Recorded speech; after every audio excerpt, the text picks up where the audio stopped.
Hello guys, TavHD here and welcome back to another video, and today we'll be taking a look at what is in this box. Now I've been on eBay yet again and bought another computer, and this time it is a PowerBook G4, but not any G4. This is one of the titanium ones. It's one of the earlier ones from before the aluminium ones came out. I already have an aluminium one, so this will be nice to add to my collection. I've wanted one of these for a couple of years and I managed to find this one for a pretty good price. Now before we take a look inside, I'll play you a clip of the eBay listing.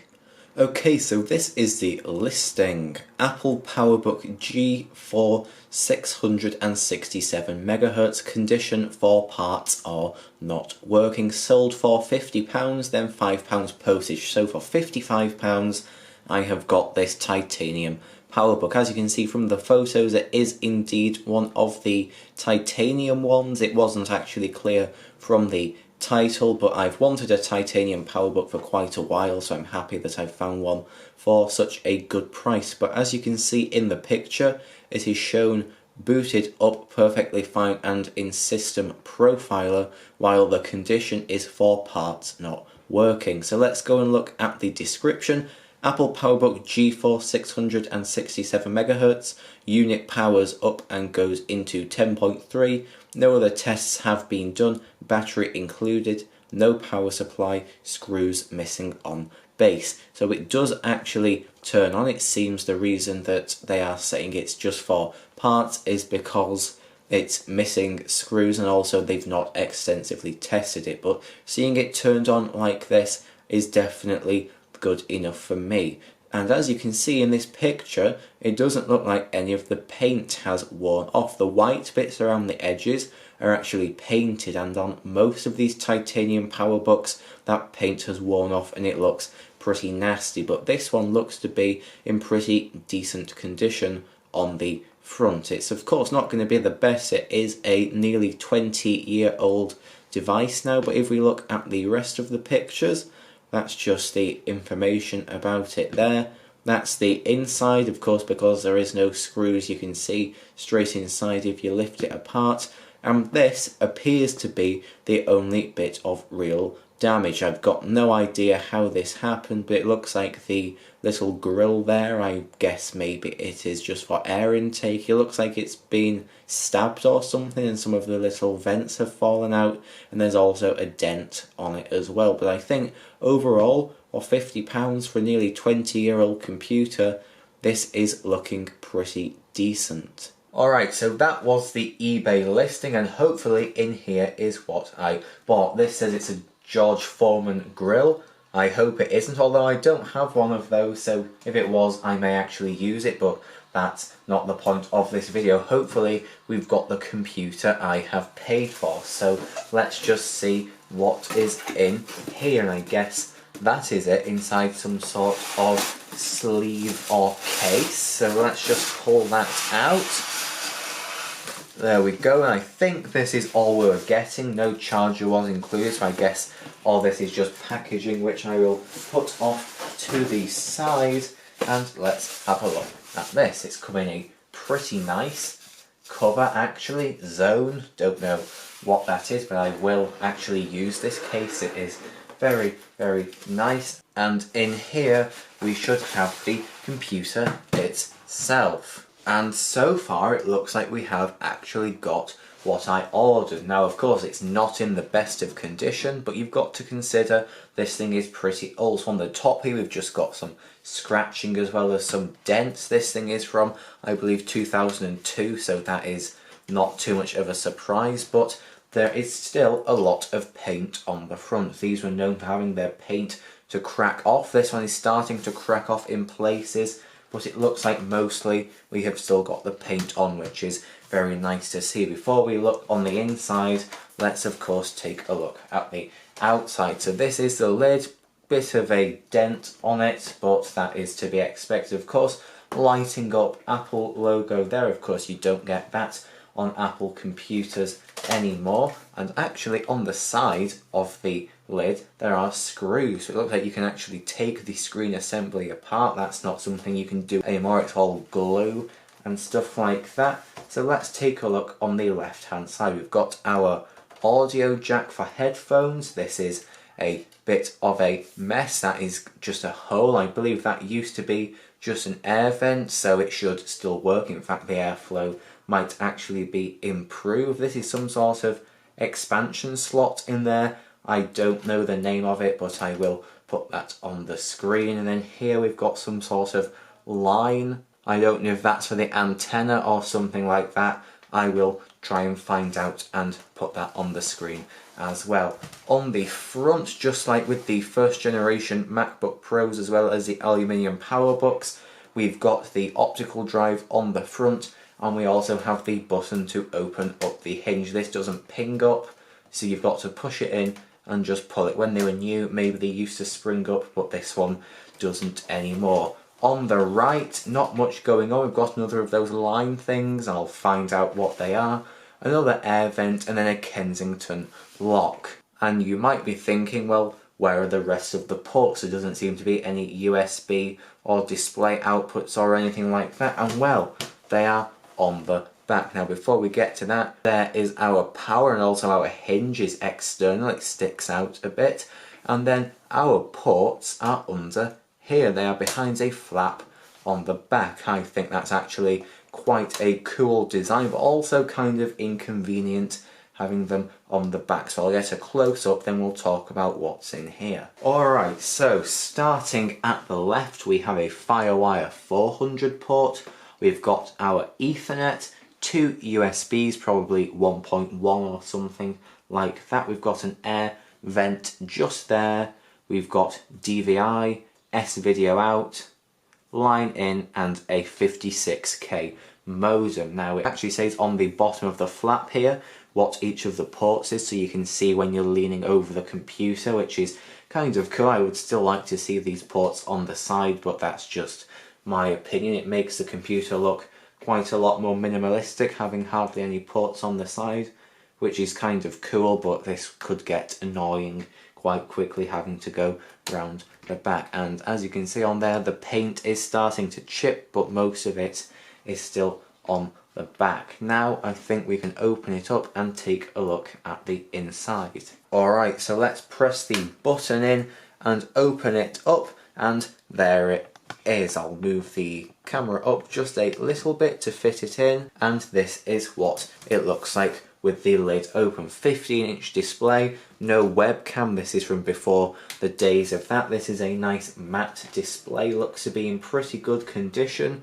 It should clean up quite nicely. Got a pretty nice keyboard here. The keys are sort of see-through. You can see through them just a little bit, and I will just move it up just like that so you can see them. You should be able to see, you can see through the keys there. This is quite a nice black greyish keyboard with an old school font with the letters in italics. That looks pretty nice. Down here we've got a little trackpad compared to the ones today on MacBook Pros. This is absolutely pathetic. Of course we've got a click button at the bottom as well. Up here we've got our speakers, and then up here we've got our power button. There is a battery in this, but I believe it is dead, so when I press this nothing happens, but that is quite a nice button. And yet again you can see all the paint still seems to be around the corner here, which is a pretty nice thing to see. Something we don't get with modern Apple laptops is upgrades, and what we can do on this computer is lift the keyboard out. There's two little tabs, then we can simply lift the keyboard up. It is held in with a cable, so I will have to be careful, but once that is lifted out you can get to the RAM. You can put two RAM sticks in here. It looks like this is filled up with two right now. Maybe we can upgrade it to larger capacity DIMMs or something like that. I'll just get a close-up of what it looks like in there. So this is what it looks like with the keyboard lifted out. As you can see there, that's where our two RAM sticks go. This is just the heat sink up there, and if I move the keyboard to the other side you can see our optical drive in there. It appears to be an original Apple one, which is pretty cool. There's not really too much else to see in here. Alright, so the next thing I'm going to do is take the bottom cover off. Now that will be pretty easy on this particular laptop, considering it is missing all its screws. I'm pretty sure this is the only reason it was listed as spares and repair, because nothing is really held together. To take the bottom off, we'll have to remove the battery. That comes out pretty nicely. It's a bit dirty, but it doesn't work, so that's not really too much of a problem. If it did work, we would be able to click this and see how much battery was left, but of course that is not going to work. And now I've taken the battery out, we can actually see the specifications in there.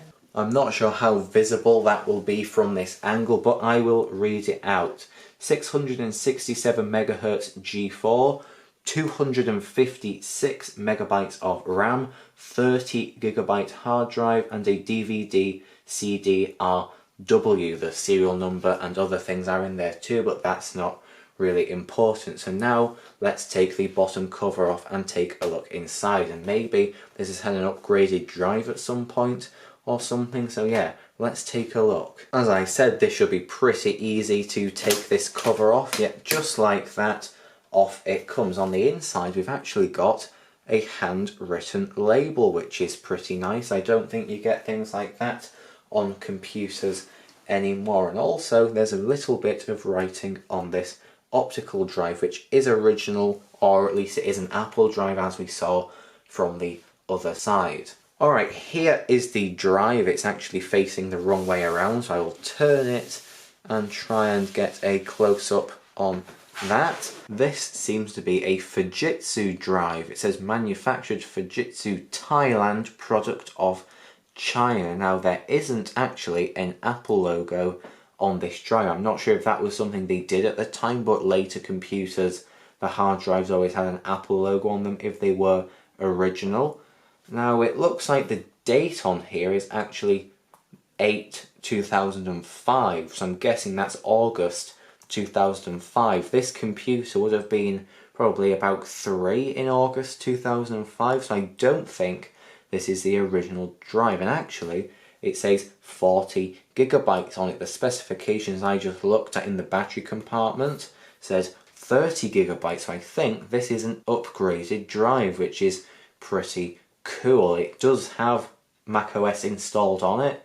I saw that from the pictures in the listing, so that is pretty cool to see. And I think those on here mean 667 megahertz, which this computer is, also 512 megabytes of RAM, so that must have been upgraded too. Standard it was 256 megs, as it said in the battery bit, and we did have 2 sticks, so I'm guessing both of those sticks together make 512. So it looks like someone upgraded this machine probably around the 2005 mark, maybe to try and help it keep up with the aluminium G4s or something like that. But yeah, that is pretty cool. I don't think there's anything else to really write home about in here. I don't really know what any of this does. All I know is that it should indeed work. So yeah, you can take a quick look at that if you want.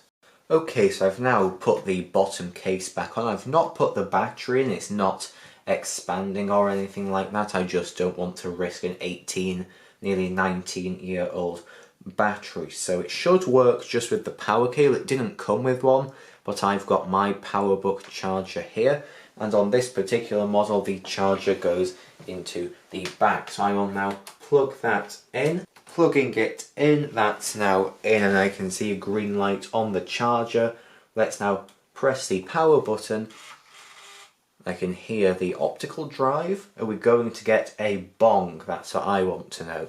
It will take a while to show up being PowerPC, so let's just give it a minute. And there we go, we have got an Apple logo. This screen will take a little while to warm up. Right now it's a little dim, but it should get brighter over time. I can already see it is getting a little brighter. I thought that might have been a scratch on the screen, but it was just a bit of dirt.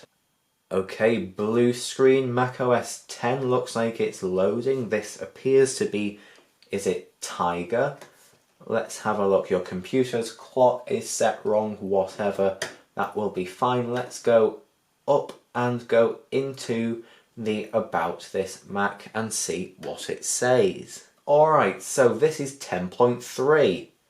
I think I had already discovered that but completely forgot. I think it said something about that in the eBay listing. So this is indeed 10.3, and down here it says 1983 to 2003, so it doesn't like this has been updated since 2003. And here we can confirm it has 512 megabytes of RAM. I'll try and zoom in a little bit onto this. So yes, 512 megabytes, we've got the 667 megahertz, and we've got 1 megabyte of level 3 cache. Let's go into more info, and it should open System Profiler. Okay, it's opened up here, and yes, this is a PowerPC G4. Nothing too interesting in here apart from it thinks the time is 1 minute past 1 in the morning on the 1st of January 1970, so I guess the internal battery is probably dead on this thing. Let's take a look. Yep, 256 megabyte sticks as confirmed in here. Let's just keep clicking through, see if there is anything on here.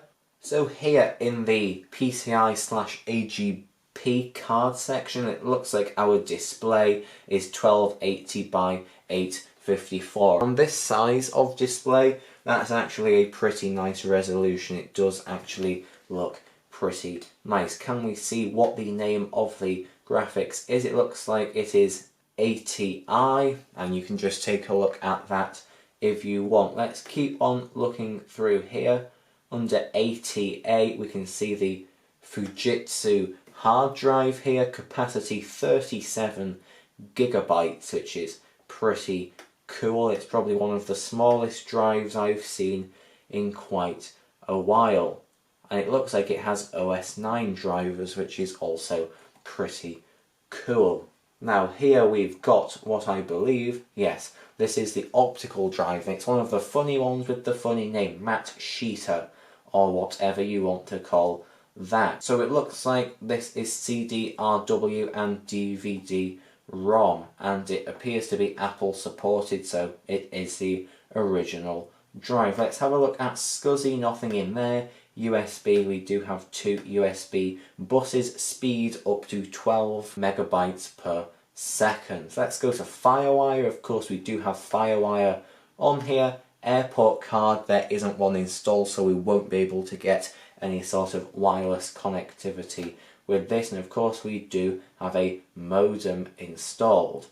I think that's pretty much it in System Profiler, so I'm just going to have a little bit of a play around and I'll come back. Okay, I'm now back, and I thought we might as well take a look to see if there's any software on here. This looks to be a pretty clean install. We've got what appears to be the default wallpaper and just the hard drive on the desktop.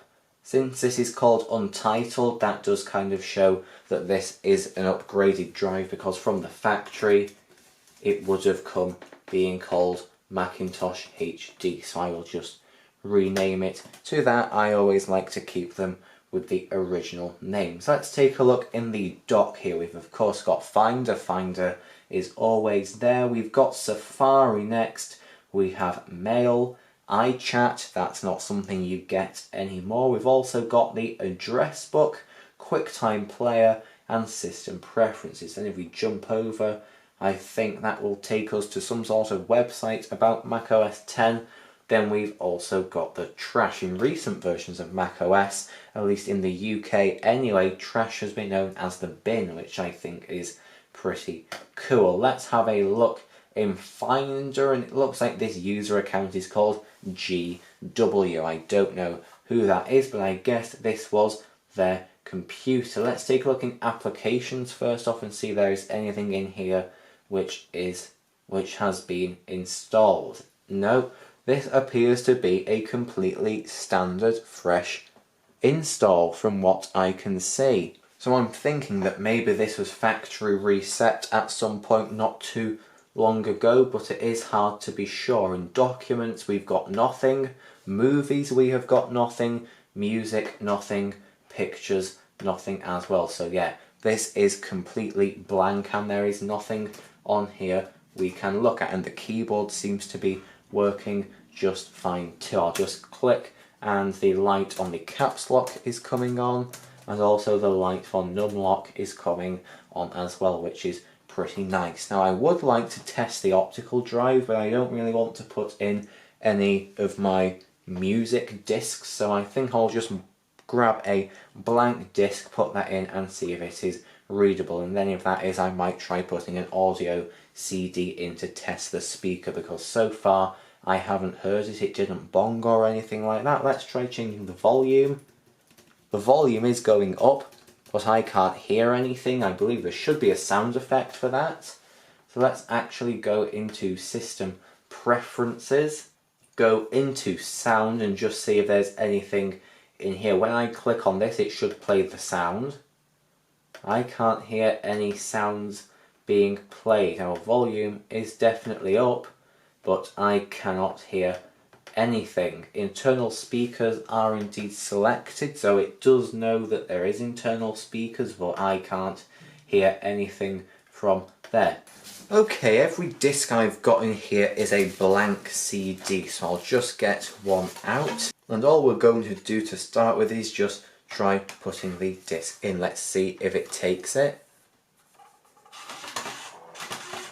It has taken the disc. Let's see if it shows up as a blank disc. I'll open Finder as well. It might come up over here. I can hear it is reading it, but it is blank, so it should just come up saying that. And there we go. You inserted a blank CD. Choose what to do from the pop-up menu. That is pretty cool. I'm actually going to now eject that. Let's see if it will eject. And it indeed rejected. That is pretty cool. What I'm now going to try doing is putting a audio CD in. Probably not one that I care about too much, just in case. So I'll go and find one of those, put it inside and see if we can get the internal speaker to work. This was the first CD I came across. It is Cat in the Hat. So let's try putting this in. I don't particularly care too much about this disc, so let's put that in.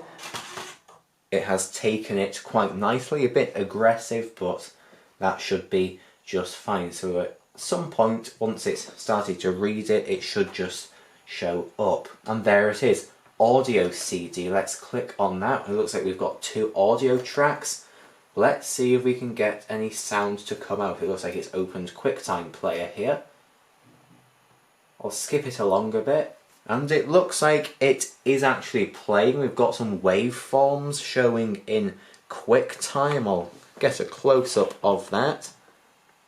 As you can probably see there, it is showing as playing, but I can't hear anything. So I guess the internal speaker either is completely dead and doesn't work, or it's just not plugged in. I don't know. When I looked inside, it didn't look like anything was blatantly unplugged, so I'm not exactly sure. So I'm now going to just eject that disc, because we have now proven that the speaker does not work. So let's just send that out. I will do Command E and it should come out.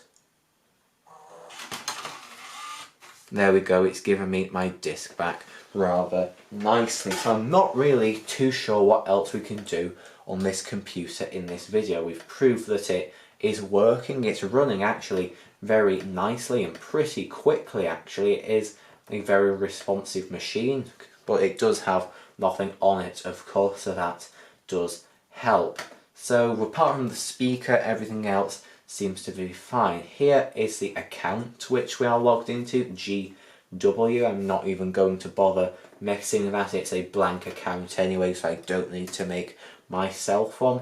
Today we are not going to try connecting to the internet, but maybe in a future video we can try doing that and see if this can do anything on the modern web. I probably doubt it, but it should be interesting to find out anyway. So I think that that is it for this video. There's nothing else I can really show. So thank you for watching this. Hopefully it was interesting in some way, and hopefully we can have some more fun with this machine in the future. But for now, thank you for watching, and I will see you in the next video. Goodbye.